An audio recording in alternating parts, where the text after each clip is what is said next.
a calm spirit, a settled soul. You can walk through fire and not be burned. Some of y'all are losing sleep over battles that don't belong to you. You're reacting to everything, feeding every fear, answering every devil that barks. But God didn't create you to be reactive. He created you to be rooted.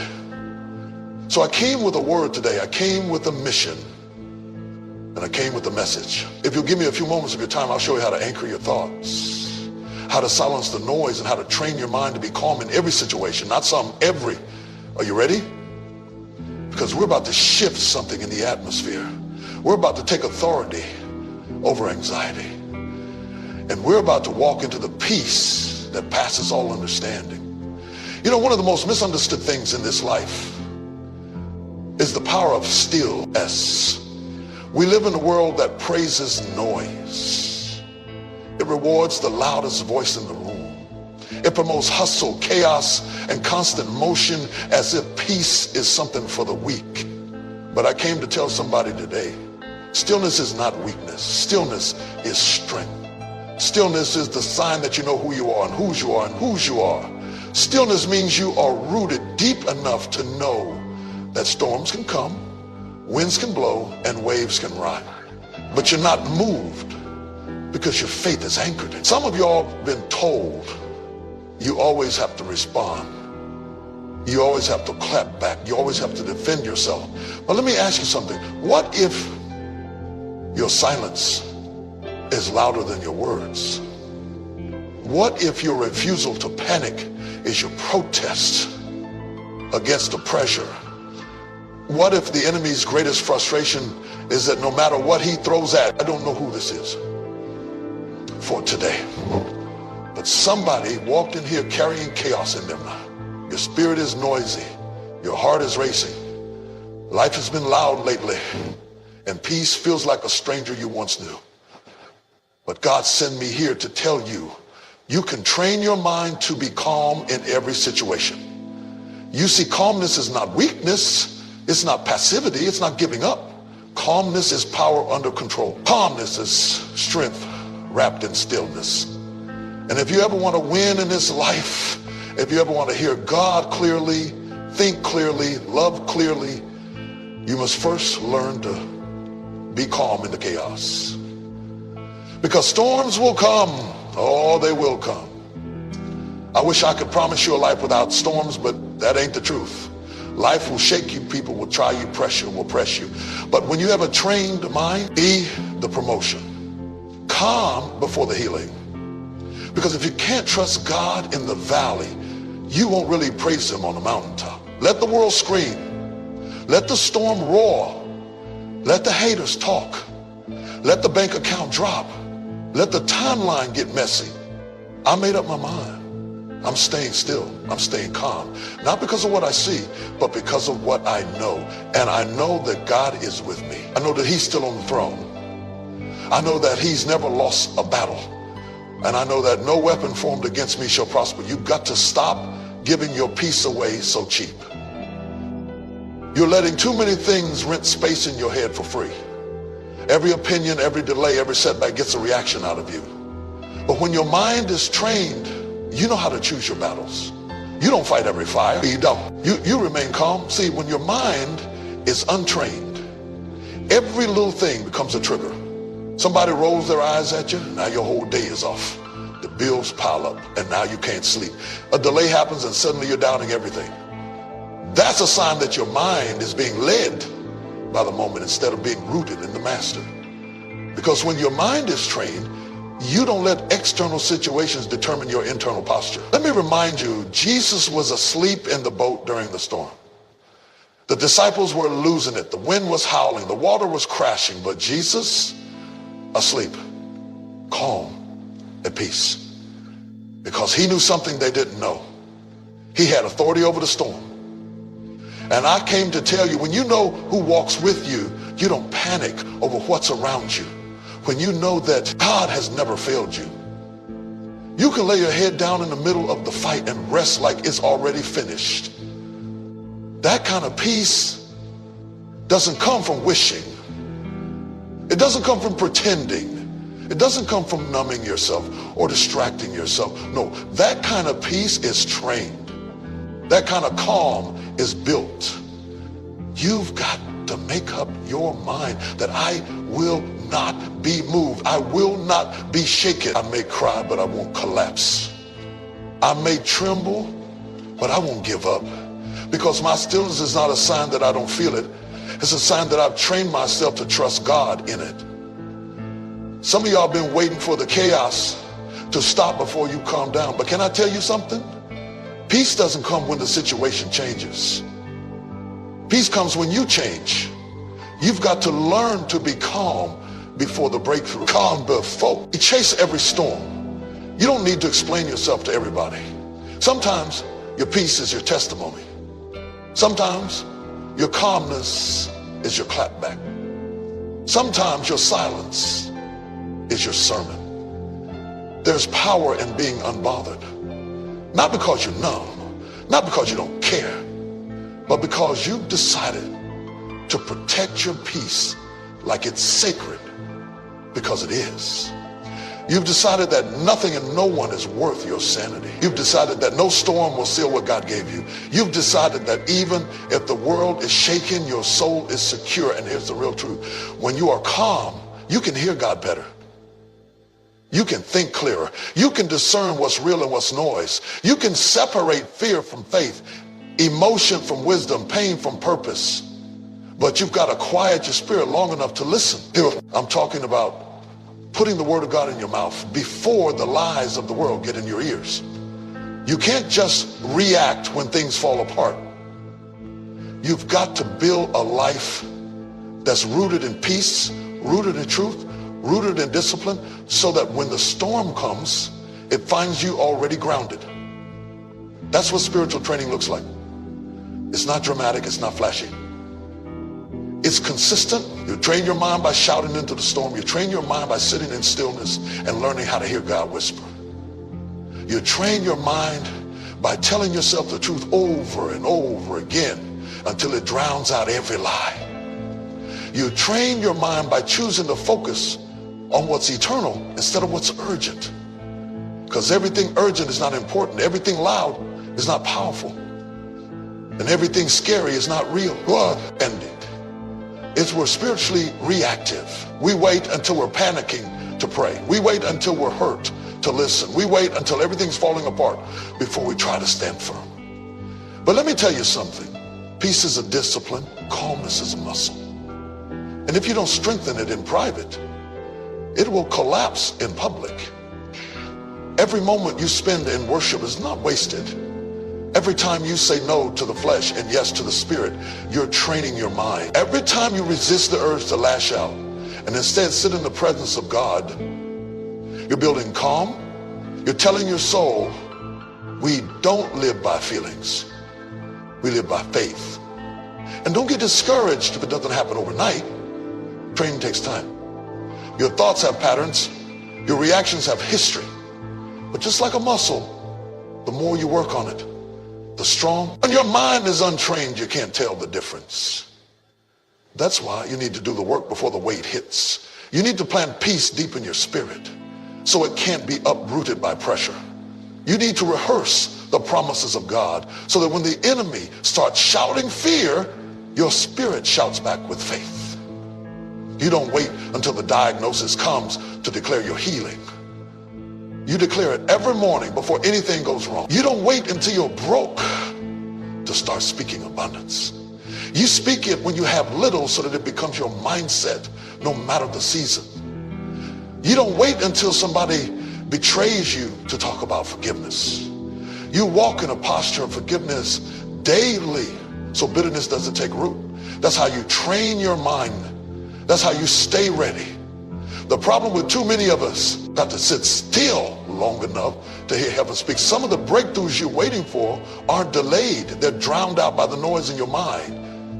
And until you get still, until you get calm, until you train your mind to rest in the promises of God, you'll keep reacting instead of responding.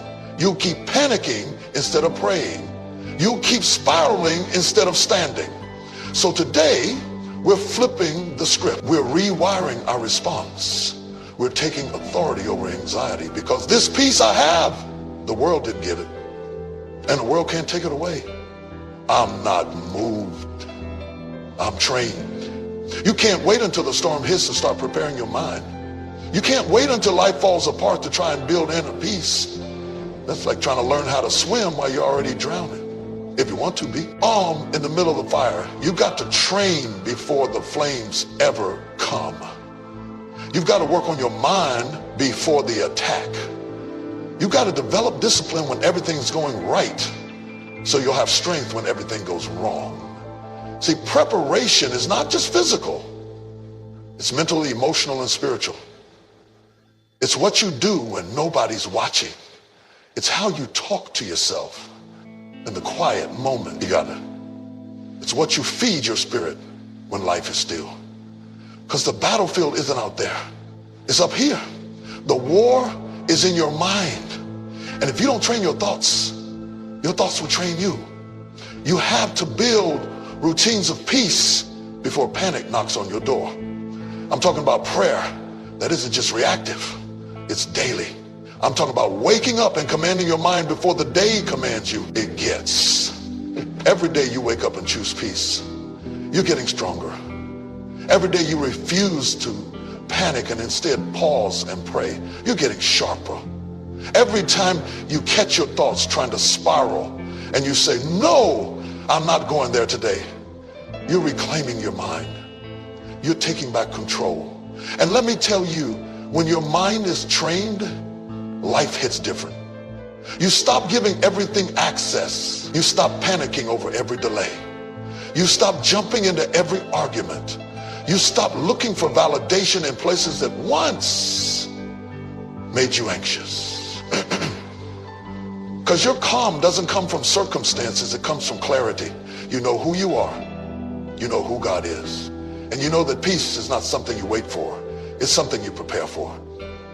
There are going to be moments in your life when the world is spinning about your declarations. You've got to make it a habit to speak life, to speak faith, to speak peace until your spirit starts believing it, even on your worst days. What you meditate on will either heal you or haunt you. Some of us are emotionally stuck because we're mentally trapped. We keep circling around guilt, shame, what they did, what we lost, how we failed, and we wonder why peace keeps slipping through our fingers. But peace doesn't live in a tormented mind.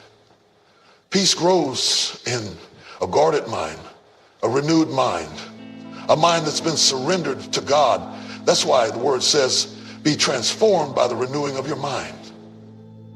Not your situation, not your job, not your bank accounts, your mind.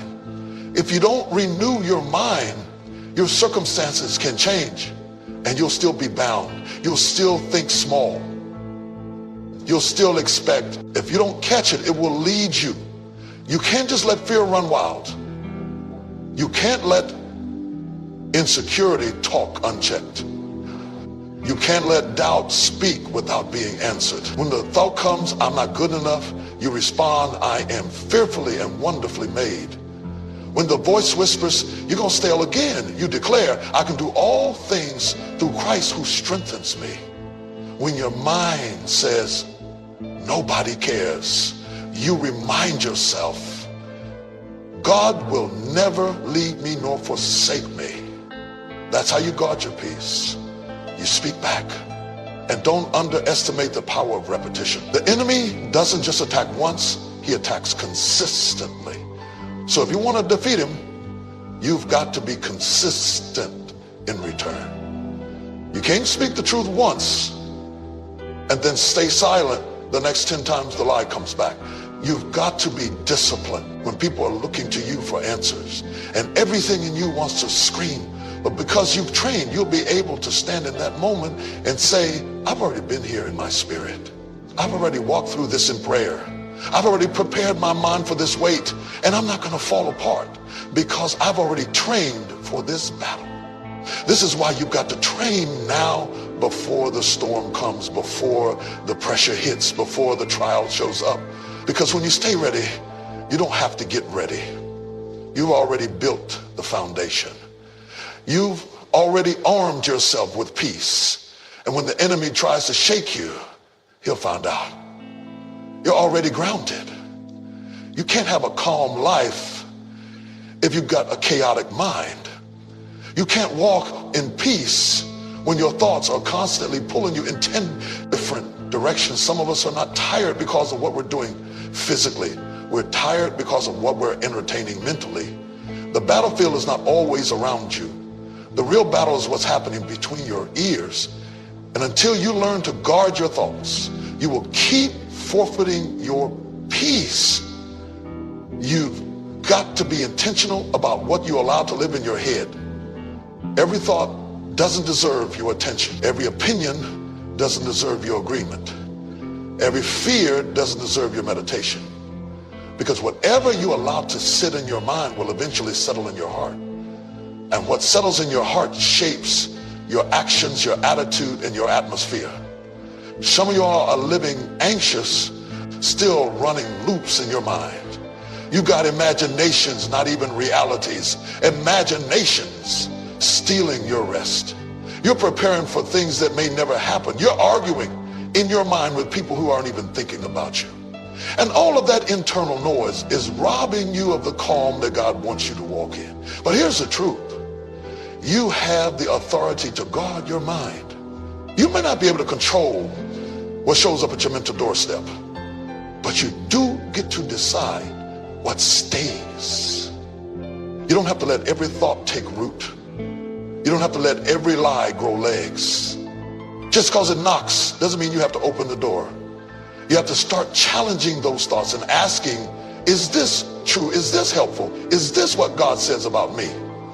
Because if you don't confront it, it will control you. Defeat. You'll still feel unsafe, even in safe places. But when your mind is renewed, when your thoughts are guarded, you can walk through fire and not flinch. You can hear bad news and not crumble. You can sit in the middle of uncertainty and still carry peace like it's your birthright.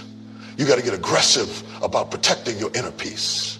That means learning how to say no. That means walking away from gossip. That means turning off the noise that feeds fear and tuning into the voice that feeds faith.